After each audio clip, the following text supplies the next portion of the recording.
The conflict behind all conflicts. There has been no day like it before or since, when the Lord heeded the voice of a man, for the Lord fought for Israel.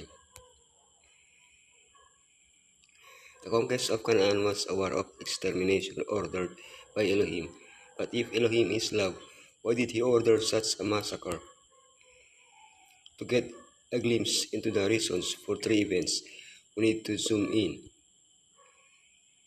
We must broaden our vision beyond the visible until we can observe the conflict that lies behind all conflicts, including the conquest of Canaan, the great conflict between Messiah and Satan, between good and evil. The parties in conflict, the prince of Elohim's army, the prince of the army of evil, the most powerful warrior.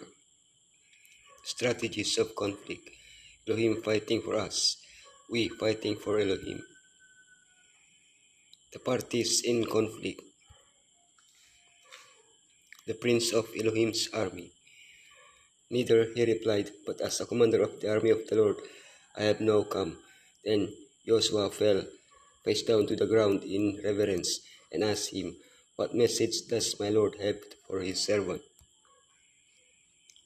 As Joshua prayed near Jericho, seeking divine direction to take the city, a warrior with his sword drawn stood before him. When questioned by Joshua, this man denied his affiliation with any earthly army. He was the commander of Elohim's army. By demanding worship, he showed that he was Elohim himself, in the person of Yeshua, known as Michael in the book of Daniel. The prayer had been answered. To Joshua's relief, Elohim himself took command of the operation as Israel's visible commander. Joshua was to follow only the orders of the true commander-in-chief, Elohim. The prince of the army of evil, how you have fallen from heaven, morning star, son of the dawn, you have been cast down to the earth, you who once laid down the nations.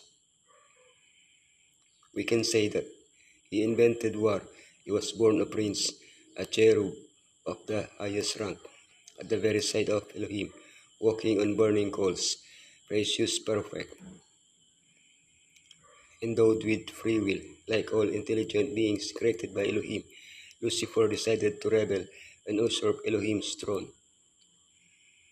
Although his rebellion failed, the universe has been engulfed in war ever since. Having taken over the earth, Satan and his angels have a single purpose: to thwart Elohim's plans to save the human race. The conquest of Canaan was an important battle in this war. The most powerful warrior. The Lord is a warrior, the Lord is his name. Elohim himself is presented as a man of war, the most powerful warrior in battle. But Elohim is not a war with human beings, but with the spiritual powers to which they cling.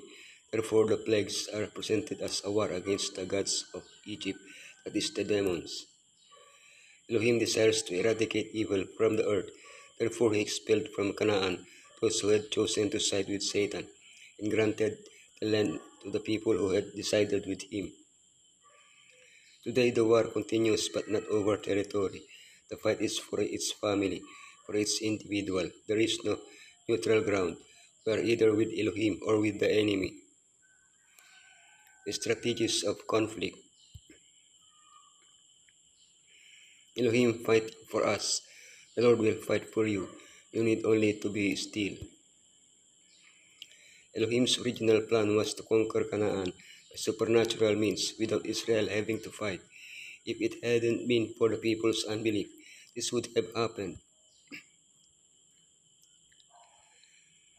The Bible records some examples of what Elohim can do to deliver his people without them having to take up any weapons against their enemies.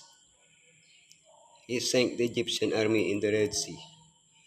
He used hail against the Canaanites. He destroyed those who despised Elijah. He sent bears against those who mocked Elisha. He achieved peace by blinding the Syrian army. He made the Ammonites and the Moabites fight each other. He killed 185,000 Assyrians in one night. He sent a deadly disease to Herod. We fighting for Elohim. They devoted the city to the Lord and destroyed with the sword every living thing in it, men and women, young and old, cattle, sheep, and donkeys.